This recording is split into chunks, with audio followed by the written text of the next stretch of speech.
Hello and welcome to Pit Stop for Life Change. This is a podcast, video cast, however you want to say it, by the North Carolina Boys Academy. My name is John Steigerwald, and I'm the host of this program, and so delighted that you have tuned into this program today. We have a very special guest in our program. I'm delighted that she's here, accepted to come. Her name is Lisa LeBlanc, and she's the mom of a graduate of our program. And she was very courageous when she enrolled her son in the program, and she's courageous today, going to share her story, because I know that there are many people out there, families that are struggling, that are hurting, that need some encouragement in some direction, and we're hopeful and we're praying that that God will use this program. But I got to get to the most important stuff here, Lisa. When you were here at the academy, well, welcome. Thank you so much. It's so good to see you again. Yes, it's great to see you. Top priority here for our guests that are listening. They don't know that you are a incredible baker. I mean, Lisa, you used to bring all these goodies here, these cakes, these cookies, and our cameramen now, they're salivating as they're listening to this whole thing this morning. But we're so gracious for the many ways that you express your gratitude to the staff. You're talking about Lisa not only cooked cakes, she presented them in such a way with absolute professionalism. So thank you for your kindness. I'm kind of wondering the little bags you brought today, did you? Well, we could talk about that later. We'll talk about that later. Yeah, well, welcome. Thank you. When I think about our program here, it's a 15-month program. Mm-hmm. And it's just not for the student, it's for the family, because we really are about restoring families. And our platform is young men. And through that process, families get involved. And so, I think about the parents that chose to send their son here, and there are many options here. So let's just kind of reverse a little bit and talk about what brought you to the point of having to decide to even pursue a program like the North Carolina Boys Academy. To put things in context, Andrew is 20 now. And what age was he when he came here? 16. Wow. He was 16 Amazing. On the day he stepped foot on this campus. And at that time, his dad and I had been separated for 19 months. And so there was pain in the family. There had been a lot of marital discord for about 10 years. And Andrew suffered.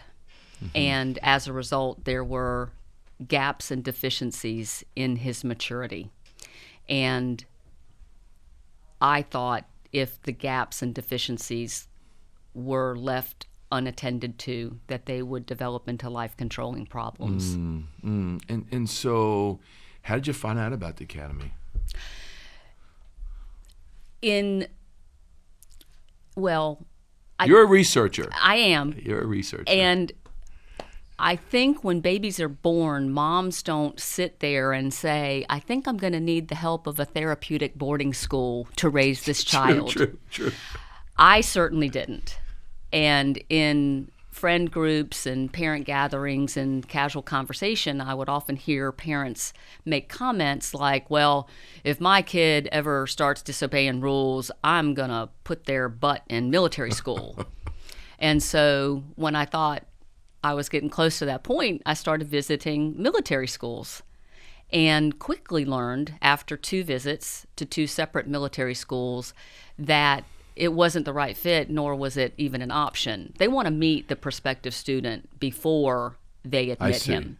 I see. And Andrew was not about to hop in the car with me and drive off to a military school. Yeah, we've had several parents that have taken that course of action, and they learned that that this is not a fit like you decided. It feels like you're piled in snow after an avalanche, and you don't even know which way is up. You don't know how to dig yourself out.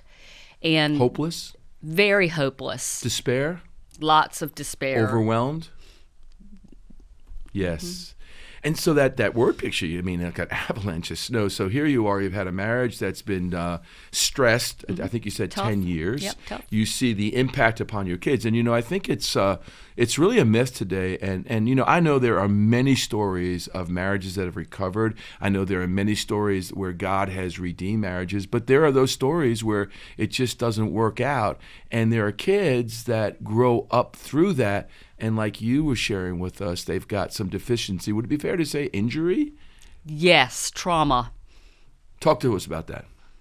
This is my favorite picture of Andrew. You got a shot of that over here, guys? See that? That's Mama's favorite picture right there. It's taken Right of there. Andrew when he was 18 months old. He's running away from the camera. He's barefooted on a pebble path. And he's living from the heart that Jesus gave him. And I had seen that in him. And another picture of This Andrew. is a mom all the way, guys. That's the picture taken right before kindergarten, right before he went to school and started to learn that reading and learning to read for him was going to be really hard, harder than it would be for his peers. And in this picture, he still is living from the heart that Jesus gave So him. he's consistent with the development, his maturity, and then what happened was the distress in the home, the distress in the home. I don't think people realize what happens when there's unresolved conflict in a home, and there's a level of toxicity. See, we teach here at the Academy that every home has a joy meter. And joy means I'm glad to be with you. Like when we greet each other, big old smile on your face. You greeted these guys. You're glad to be here. I have. And some homes don't have that. It's really sad. And when conflict, there are no perfect families in this world. Zero. There are only families that recover well. And so this whole idea is that we fail, but we fail and we recover. And that's one of the greatest learning, the ways we can learn is that we learn from our failure. And so I've been married, just celebrated 39 years. And, I'm thankful for God. I'm thankful for a forgiving wife because, if that wasn't a part of the process, recovery, if I didn't have that understanding, I'm going to fail and I can recover. And so for you coming to this program early on, we talk about the 5 to Thrive, place to belong, place to give and receive. And I think one of the most critical elements we talk about is this idea of recover from failure. So when you started coming, you started learning about these 5 to Thrive, talk to us about when did hope begin to emerge? Oh, it's funny the details that you forget. But your child comes here and there's a period of time, 3 weeks or 30 days, that you're not able to communicate with them or exchange letters. You're able So to... indirect communication. The staff will yes. contact you, but as far as the student being able to communicate, there's no direct communication. And You sent me a picture, 2 pictures of Andrew. They're on my phone. You sent me 2 pictures minutes of... when he was working out? Of when he arrived. Okay. Right after he got a haircut and was in a jumpsuit doing push-ups. Sure. You sent, yes, the communication between North Carolina Boys Academy and the parent is fantastic. Well, yeah, because we tell moms and dads, listen, there's no magic wand here. You're not, and there are parents that want to come, and just want to drop their son off and say fix him. Yeah. Right. But there is no fix. And I tell every parent when, we're in the interview process, I just want to thank you for coming, but I really want to set the expectation. There's no magic wand. Right. This is it's a family system, and we're going to work together. And your son's here, and we're going to provide training for you guys. So there's hope begins to emerge for you. And the hope came. We were able to write letters during that kind of cooling off period, and in your wisdom, you hold them until 3 weeks or 30 days, and then the letters are exchanged. And the very first letter that Andrew wrote me was raw. And never, ever has anybody ever expressed contrition to me the way that Andrew expressed contrition to me in that letter. And in order for a person to be contrite, they have to have humility. They have to be humble. And for him to do that almost immediately upon arriving here, to me, that was a huge indicator of growth, recovery. Well, that's good to hear. I don't remember that specifically, but I do know that we have that cooling off period. And one of the primary reasons why we do that is just so that there's a development for a longing for home, right? Because it's so that idea of a longing for home is intangible. And so, yes, they learn, mom and dad's hear about when their son's here, but for them, before getting here, they don't want to be around the dinner table. They don't want to be with their family. They just want to be doing what they want to do when they want to do it. And so when they come into a place like this where there's structure, discipline, they're deeply loved, they're deeply cared for, they learn that there's consequential learning, right? That yeah, there are consequences. A man will reap what he sows. And so it's good to hear that Andrew, from the very beginning, my wife manages all those letters and sends them off to moms and dads. And it's good to hear that you started to see that hope emerge. Tell us a little bit about your training here and some of the things that you learned here. Before I could even get right with the training, I had to put on the full armor of God and have the courage to make the choices and follow through with them to get Andrew here and our family involved in the program. And I had to humble myself. And once those two things were sorted out, I was ready for parent training. And we don't start the parent training until about 3 months in, and we come on a Saturday afternoon and we have some training, and then some training in the Sunday morning, and then finally we get to see our son. And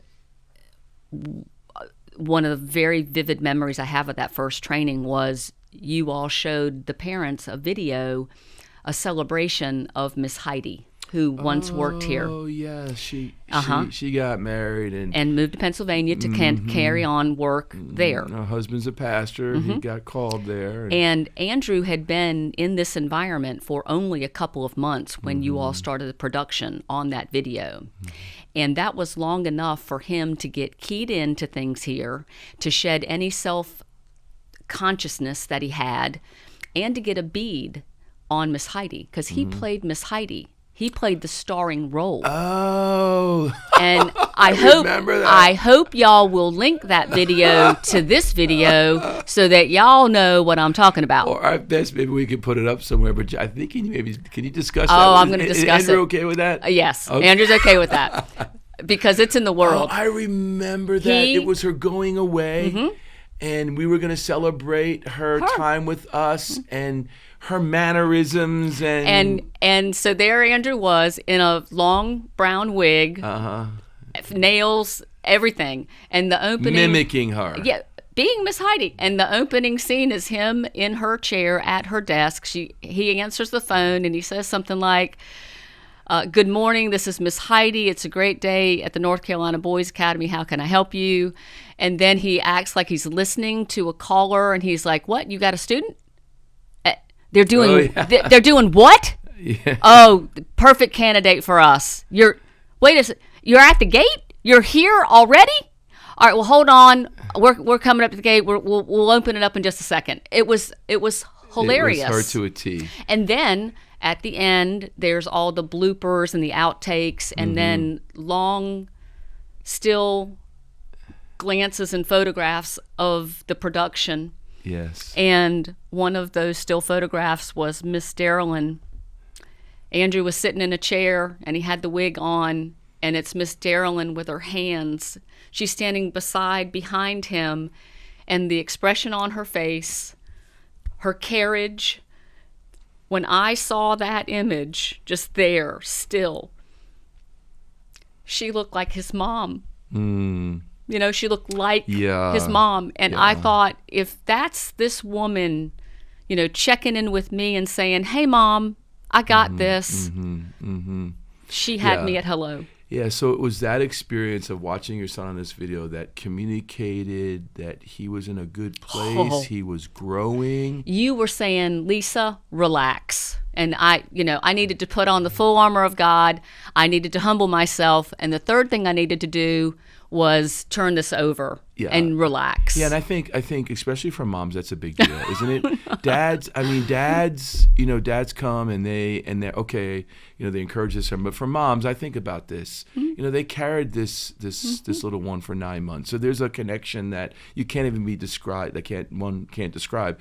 And so share with us a little bit about your growth through that, because like I said, there are moms, I mean, they're at this valley of decision. I know that there are moms who are currently in our program right now that are newbies, and they're looking for some encouragement. So talk to us, walk us through your journey, your struggle, and how you kind of processed letting him go and grow and develop. Well, I think before Andrew came to the North Carolina Boys Academy, our relationship was good. It was strong. I think he had a mostly secure attachment to me.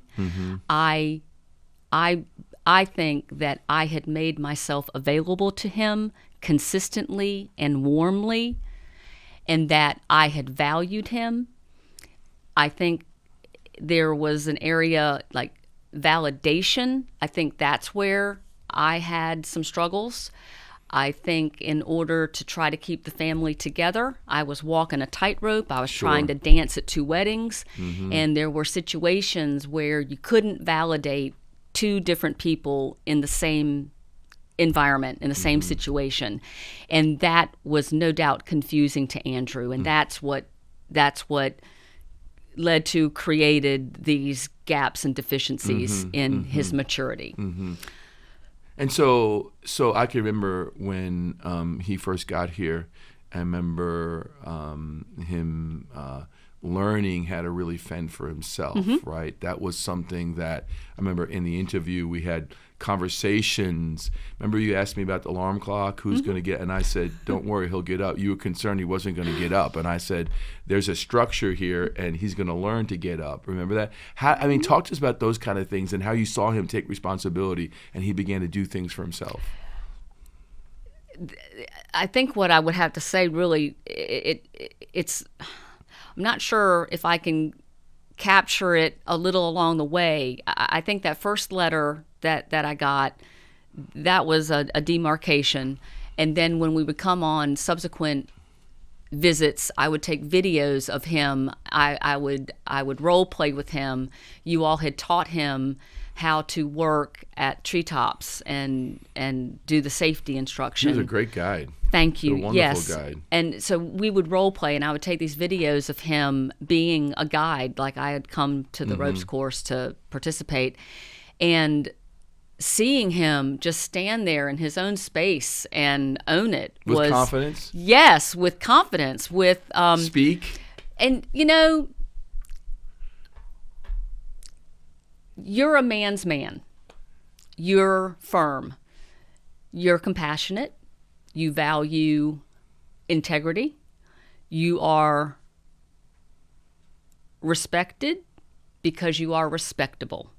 And you saw in Andrew every single one of his capabilities. And in the minutes that made the hours, the days, the weeks, the months, the years that you guys were here together, you walked alongside of him and you created all kinds of opportunities for him to get reacquainted, with himself, to value himself, to get back to know. Andrew, without a doubt, had latent giftings within him, organizational skills, capacity. I mean, he was one of the go-to guys. If things need to be organized, hey, Andrew, see over there? He would go over there and he would organize it, and it would be spotless. And so when you have someone like that on, in the student population, there's a lot of, this campus is maintenance hungry, I mean, it's like you need help. You can't do it by yourself. We got a great staff. And, really, I tell people when they ask us about the academy, what is it about? I don't get into student stories. I tell them this is an academy for leadership and character development. Indeed. That's what it is. Indeed. And it's faith-based, and the Lord is the center of this program. And when you see a young man, all the men here on the campus have potential, and they have giftings. They need to be developed, and you need to come alongside of them. You do. And help them even grow through their failure. So, boy. As a result of Andrew being here, some young men make mistakes. But I remember when Andrew was hired at Chick-fil-A. Let's talk about his time at Chick-fil-A. And I mean, didn't they want to keep him and send him to manager school? Well, first of all, let's not skip over, how we got to that position. Sure. You recognize capabilities in Andrew, and that was a pilot program. That was the first time Sure. you'd had a student go off campus and work somewhere. He did a great job. Thank you. He did a great, and they came to us, right? The managers of Chick-fil-A, local Chick-fil-A, came to us and said, "Hey, listen, we want to partner with you guys. And so, do you have any students that can work there?" And Andrew came to mind there, and he was soaring there. And let's just talk about his what happened there with him as far as all the progress he made at Chick-fil-A, and then he declined to take the job, right? Because he had other things he wanted to do. But some of the things he learned there were what? All of the best practices of Chick-fil-A, that you don't forget the reason why you're there. You're there to serve, and you serve with a smile. Every morning when Andrew leaves the house, he still lives with me. Every morning when he leaves the house, he recites to me, "The Lord loves a helpful giver." And he says, "All my help comes from the Lord." And then about that time, he's halfway to his car, and then I say to him, "Trust in the Lord with all of your heart. Submit to him in all your ways, and your path he will make straight." Make good small choices, because they're going to add up to one big consequence. That's awesome. And then he gets in the car, That's awesome. revs it up, and he takes off. And he's Yeah, off. he came skiing with us a few weeks ago, and I don't want to go down that path because we only have a few minutes left. But Okay. what I do want to talk about is how you guys come back. The last 2 years, you and Andrew come back around Christmas time, and you just reinvest. Tell us what you guys do and why you do it. Well, it's kind of a selfish thing, because at the end of the day, when Andrew comes back here, somehow and another, Miss Darylyn has 4 or 5 or 6 hours, and you've got time to check in. I'm not as good as her, though. Well, there are roles, and everybody plays them. There's divisions of labor, and you're a very potent, powerful force. You can get done in 10 or 15, 30 minutes what other people can take all day to do. And that's not a slight on Miss Darylyn.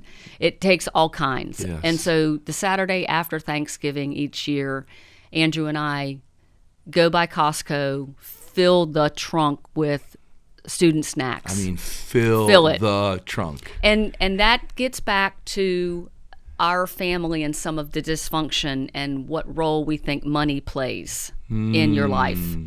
And, John Wesley said, make all the money you can, save all the money you can, and give all the money you can.